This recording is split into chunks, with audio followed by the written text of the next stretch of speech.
Le média à la place de CNews ou BFM? Oui ou non? Rendez-vous sur tnt.lemediatv.fr. Bonjour à toutes et à tous, bienvenue sur Le Média. J'ai le plaisir de vous retrouver pour une nouvelle édition de votre bulletin d'information à la sauce estivale. Nous sommes le mardi 23 juillet 2024. Vous nous regardez sur le canal 350 de la Freebox, sur YouTube ou sur notre site internet. C'est parti pour le Flash Info.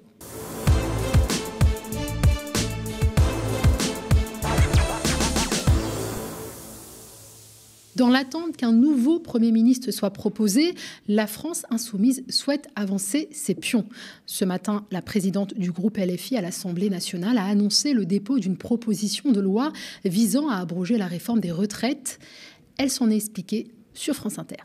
La retraite à 64 ans a été imposée de force à la représentation nationale par 49.3 contre l'ensemble des syndicats et contre l'immense majorité du peuple. Eh bien, par exemple, nous avons déposé cette proposition de loi aujourd'hui. Vous l'annoncez ce matin, vous l'avez déposée aujourd'hui. Nous la déposons aujourd'hui et lorsque nous la soumettrons à l'Assemblée nationale, cette loi, eh bien, je crois que chacun prendra ses responsabilités pour savoir s'il veut, oui ou non, faire tomber un gouvernement sur la question de l'abrogation de la retraite à 64 ans. À qui vous tendez la main pour voter cette proposition de loi?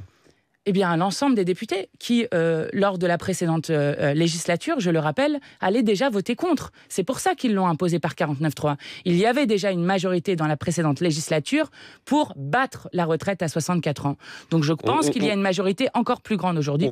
Des Insoumis ou les autres groupes du nouveau Front populaire semblent avoir découvert l'annonce de Mathilde Panot ce matin, mais ils devraient néanmoins suivre la démarche, l'abrogation de la réforme des retraites étant un des piliers du programme commun du nouveau Front populaire. Stratégiquement, c'est peut-être aussi un moyen de mettre les contradictions du Rassemblement national sur la question des retraites devant le nez des Français. Le Rassemblement national, justement, par la voix de Laurent Jacobelli, a sauté sur l'occasion de se poser en arbitre de cette potentielle abrogation sur BFM ce matin. C'est un projet de loi et non pas un décret, ce qui veut dire qu'ils ont abandonné l'idée d'avoir le gouvernement. On a une réponse à nos questions de tout à l'heure. Une proposition de loi, vous avez raison. Deuxièmement, cette proposition de loi ne passera pas sans les voix du Rassemblement national. Justement, et donc, nous, c'est fidèle à notre programme, donc nous le voterons. Donc notre projet passera grâce à nous, madame, et il faudra que vous le disiez haut et fort. Voilà, information importante, effectivement. Donc le Rassemblement national votera cette proposition de loi. C'était dans notre programme. On rappelle que l'abrogation de la retraite à 64 ans n'était pas dans le programme du Rassemblement national pour les législatives de 2024. Il y avait renoncé en cours de campagne après avoir tergiversé, suggérant finalement l'idée de faire un audit des comptes publics. Au niveau des calculs, c'est très serré. Si la gauche décide de se passer des voix du RN, tout dépendra des voix à droite d'Éric Ciotti, des non-inscrits ou encore des députés Lyotte qui avaient déjà tenté de faire abroger la réforme il y a quelques mois. La question qui se pose, c'est de savoir pourquoi la France insoumise se précipite pour déposer cette proposition de loi. D'autant que le groupe Nouveau Front populaire pourrait avoir besoin des votes RN si Ensemble et LR venaient à se liguer contre cette loi. Pourquoi déposer cette proposition de loi avant de dégager un nom pour Matignon, alors que le Nouveau Front populaire avait promis d'abroger la retraite à 64 ans par décret ? Du point de vue de la France insoumise, il était nécessaire d'avancer sur la question des retraites sans attendre de savoir si la gauche allait à Matignon ou non, ce qui n'est pas par ailleurs garanti. Le but affiché, tenir une des grandes promesses de la dernière campagne pour les législatives et faire voter l'abrogation de la retraite à 64 ans le plus vite possible. Si la France insoumise avance autant ses pions, c'est non seulement pour se poser à l'avant-garde du nouveau Front populaire, mais également pour ne pas se laisser distancer par la droite républicaine qui, hier soir, annonçait déjà son pacte législatif. Et dans l'hypothèse où Laurent Wauquiez assurerait qu'il n'y aura pas de coalition avec la Macronie et que la droite républicaine restera indépendante, ce pacte serait-il tout de même de nature à convaincre Emmanuel Macron que la droite républicaine est prête pour Matignon ? Intéressons-nous un instant à ce pacte. Il comprend 13 points, 13 textes, je cite, pour valoriser la France qui travaille ou qui a travaillé toute sa vie plutôt que l'assistanat. La lutte contre l'assistanat, la vieille marotte de la droite classique, notamment depuis Sarkozy. Le pacte est ainsi défini en 3 axes. Tolérance zéro face à l'insécurité, favoriser la production agricole et industrielle dans les régions et le retour des services publics de proximité. Sur l'assistanat, c'est vrai que les Républicains en connaissent une paire de manches entre les nombreuses affaires de détournement de fonds publics, emploi fictif ou financement opaque de certains de leurs membres, voire cadres, voire président de la République. À côté de ça, 2 lignes rouges. La première, les dépenses publiques. Et pour ça, à l'instar de Bruno Le Maire, les Républicains prévoient 25 milliards d'économies. La seconde, aucune baisse des retraites supplémentaires. On se demande comment, dans le même temps, on peut prévoir des milliards d'économies et relancer les services publics. Pour les salaires, les Républicains sont opposés à une hausse du SMIC et misent sur une baisse des cotisations. Durant sa conférence de presse, Laurent Wauquiez n'a aucunement fait mention de nouvelles recettes ou rentrées d'argent pour l'État. Bref, un pacte Macron compatible. La droite républicaine aura donc l'occasion de prouver sa cohérence intellectuelle en votant la proposition de loi du NFP. Mais ça, rien n'est moins sûr. Ce qui est sûr, en revanche, c'est que dans la course à Matignon, la gauche est peut-être en train d'accumuler du retard. Après le refus de la France insoumise d'avoir recours au vote pour dégager un candidat et le renoncement de Laurence Tubiana, le flou demeure. 3 noms ont été cités, parmi lesquels Cécile Duflot, Benoît Hamon et André Chassaigne. Ce dernier a d'ores et déjà expliqué que Matignon n'était pas son ambition. À nos confrères du Monde, Cécile Duflot a indiqué ne plus vouloir parler de politique. Quant à Benoît Hamon, il semble ne pas être au courant. Le Parti socialiste s'est fixé la date du 23 juillet, soit aujourd'hui, pour parvenir à un accord. De son côté, Jean-Luc Mélenchon a fait savoir qu'il n'y avait pas d'urgence. Chez les macronistes, on se délecte de ces atermoiements et on gagne du temps pour tirer ces marrons du feu.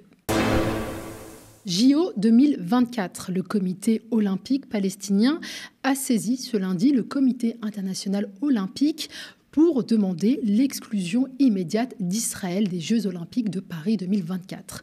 Dans sa lettre officielle conjointement adressée au président du CIO, Thomas Bach, et au président de la Fédération internationale de football, Gianni Infantino, le comité olympique palestinien fait valoir qu'Israël a brisé la trêve olympique proclamée par le CIO en menant, je cite, des bombardements sur Gaza ayant pour conséquence des victimes civiles. Le comité olympique palestinien rappelle que la CIO et la FIFA ont par le passé agi de manière décisive contre des atteintes à la trêve olympique et cite notamment la suspension des équipes russes par le CIO en réponse à l'invasion de l'Ukraine. Le comité palestinien demande donc d'appliquer la même règle à Israël et de suspendre des équipes des Jeux olympiques. Après 290 jours de guerre génocidaire et jusqu'à 186 000 personnes, voire plus, qui pourraient mourir tuées dans les bombes, ensevelies sous les décombres ou encore décimées par la faim, la soif et des conditions sanitaires déplorables, qui peut encore douter de la violation de la trêve olympique par Israël ? Eh bien, le président du CIO en personne, interrogé fin mars par le journal Le Monde, Thomas Bach estime que le comité olympique israélien n'a pas violé la charte olympique. Dans le monde olympique, nous avons depuis 30 ans ce que le monde politique appelle une solution à 2 États. Nous avons un comité national olympique d'Israël et un comité national olympique de Palestine qui coexistent pacifiquement. Fin de la blague, la citation. Sauf que la coexistence supposée pacifique entre les 2 comités nationaux olympiques résiste difficilement au constat dressé par la Cour internationale de justice ce vendredi 19 juillet. Dans son avis consultatif portant sur les conséquences juridiques découlant des politiques et pratiques d'Israël dans le territoire palestinien occupé, y compris Jérusalem et la bande de Gaza, la plus haute juridiction de l'ONU rappelle que l'occupation du territoire palestinien par Israël est illégale et doit cesser au plus vite. La Cour internationale de justice considère en outre qu'Israël viole l'article 3 de la Convention sur l'élimination de toutes les formes de discrimination raciale et a donc mis en place une situation qui constitue une politique de ségrégation ou d'apartheid. Ce sont des mots forts. Mais l'essentiel est ailleurs. La machine médiatique se contrefiche du droit, elle se nourrit de la polémique et va jusqu'à la créer quand elle n'a rien à se mettre sous la dent.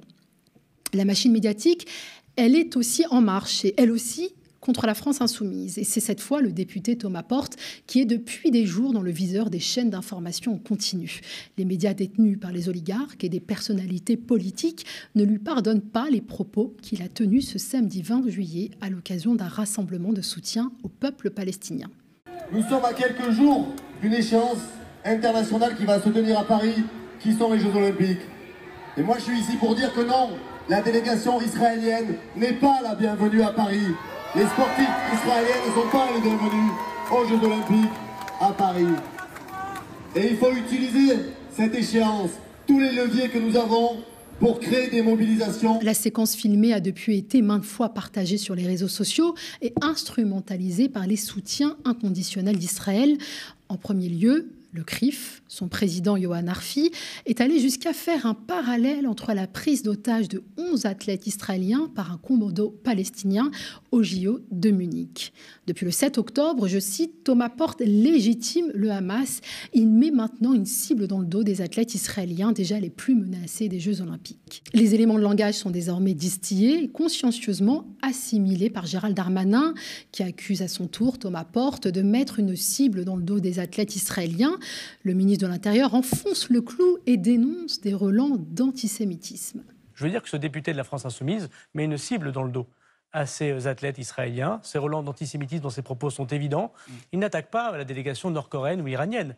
Il attaque sciemment, parce qu'ils sont juifs, les athlètes israéliens. Je veux dire mon dégoût devant cela et la protection entière qu'auront les athlètes israéliens, comme tous les athlètes bien sûr, mais particulièrement eux, leur dire la bienvenue. Merci. Bien sûr, on est fiers qu'ils soient là aussi et qu'ils puissent faire du sport et pas dans une option politique de violence montrer quoi que ce soit qui n'est pas conforme au pacte républicain. En parlant de relents d'antisémitisme qui inspirent le dégoût, on ne résiste pas à l'envie de rappeler à notre ministre de l'Intérieur qu'il s'est dit choqué par les rayons cachers dans les supermarchés, qu'il louait dans son livre la politique de Napoléon contre les Juifs en France. Parenthèse fermée. Suite à la vague d'indignation suscitée par une déclaration qui, l'on rappelle, s'inscrit dans le contexte de la guerre génocidaire menée à Gaza, Thomas Porte est revenu sur ses propos dimanche sur le site du Parisien, affirmant défendre une position claire et constante. Je considère que la diplomatie française doit faire pression sur le CIO pour que le drapeau et l'hymne israélien ne soient pas admis pendant ces Jeux Olympiques, comme cela est fait pour la Russie. Il faut en finir avec le 2 poids 2 mesures. Même amendé, les propos de Thomas Porte continuent de provoquer un tollé. L'ancien député socialiste Julien Drey l'a qualifié d'incendiaire, tandis que Meir Habib, l'ex-député Les Républicains, a qualifié la France Insoumise de parti antisémite. Quant à Christian Estrosi, le maire de Nice, il est allé jusqu'à demander la dissolution du parti. Du côté de la France Insoumise, des députés ont apporté leur soutien à Thomas Porte, à l'image du coordinateur national du parti, Manuel Bompard, ou encore d'Aymeric Caron, qui a dénoncé une polémique indigne, estimant que le drapeau israélien entaché du sang des innocents de Gaza ne devrait pas flotter à Paris cet été. Le député ne manquera pas de rappeler que c'est l'armée israélienne qui fait un lien entre ses soldats et les athlètes olympiques dans un clip promotionnel qui date de 2021. Quant à François Ruffin, un soumis repenti, il s'est prêté à un exercice qui ressemble beaucoup à une parade macroniste. Il y a d'abord dire sur le fond quand même qu'on a d'abord deux otages qui viennent d'être tués par le Hamas d'un côté, de l'autre côté, encore hier, des dizaines de personnes qui ont été bombardées, tuées dans la bande de Gaza. Donc il y a un massacre qui est en cours et qu'il s'agit d'avoir un cessez-le-feu, il s'agit d'avoir la reconnaissance de l'État palestinien, il s'agit d'avoir la fin des livraisons d'armes. Maintenant, pour ce qui est de la place des athlètes dans ces conflits-là, c'est parce que je préfère taper sur les athlètes et les utiliser comme boucliers dans les guerres. Ce qui a été fait pour les athlètes russes en disant ils viennent, ils participent aux Jeux Olympiques, mais c'est sans bannière et sans hymne, je pense qu'on pourrait faire la même chose pour les athlètes palestiniens et qu'il n'y ait pas deux poids, deux mesures. Mais en revanche, ils peuvent participer aux Jeux, tout comme leurs collègues russes. Mais ça vous a choqué ou pas les propos? Parce que c'est ce à quoi on fait référence là, le député LFI Thomas Porte, qui a dit samedi dernier qu'ils n'étaient pas les bienvenus. Propos qui ont fait polémique, des propos au relent d'antisémitisme, selon le ministre de l'Intérieur, Gérald Darmanin. On accueille les athlètes russes, je suis pour qu'il n'y ait pas deux poids, deux mesures. Et ça vous choque ce qu'il dit là, Thomas Porte? Je ne suis pas du tout sur la position de Thomas Porte. Voilà, je pense que en tant qu'individu, en tant qu'homme, tout le monde doit se dire tout le monde doit être le bienvenu sur le territoire français pour participer à ces Jeux Olympiques. Encore une fois, on pourrait mettre à égalité ce qui se passe pour les athlètes russes et pour les athlètes israéliens. Ça pourrait être sans bannière et sans hymne. Toute cette veine polémique nous a presque fait oublier que la maire de Paris, Anne Hidalgo, en déplacement à Kiev, déclarait ceci il y a quelques mois. Je veux dire aux athlètes russes et aux athlètes biélorusses qu'ils ne sont pas les bienvenus à Paris et dire aux athlètes ukrainiens et à l'ensemble du peuple ukrainien que nous les soutenons de façon très active, très forte. La fin du deux poids deux mesures plébiscité par Thomas Porte, ce n'est pas pour maintenant. Malgré les nombreux appels à l'exclusion et en dépit du dernier avis retentissant de la Cour internationale de justice, les 88 athlètes israéliens participeront à 16 épreuves, comme toutes les autres équipes, assure le comité olympique. L'ensemble des délégations israéliennes seront intégralement protégées par la police française 24 heures sur 24, y compris les arbitres, a indiqué Gérald Darmanin. En prime, le président israélien Yitzhak Herzog, celui qui déclarait qu'il n'y a aucun innocent à Gaza, pas même les bébés, assistera à la cérémonie d'ouverture des JO de Paris ce vendredi 26 juillet. On l'a appris ce matin, 14 organisations palestiniennes dont le Hamas et le Fatah ont trouvé un accord pour une gouvernance d'après-guerre. Après une réunion de 2 jours à Pékin, la possibilité d'un gouvernement intérimaire de réconciliation nationale, comme il en a été question, est sur la bonne voie. Une nouvelle tentative de rapprochement, notamment entre le Hamas et le Fatah, qui semblait irréconciliable depuis le coup de force du mouvement islamiste qui a chassé l'autorité palestinienne de la bande de Gaza en juin 2007. Un rapprochement aussitôt dénoncé par le ministre des Affaires étrangères israélien Israël Katz. Ce dernier s'est attaqué au chef de l'autorité palestinienne Mahmoud Abbas et a fustigé, je cite, « cette étreinte avec des meurtriers plutôt que de rejeter le terrorisme ». Fin de citation.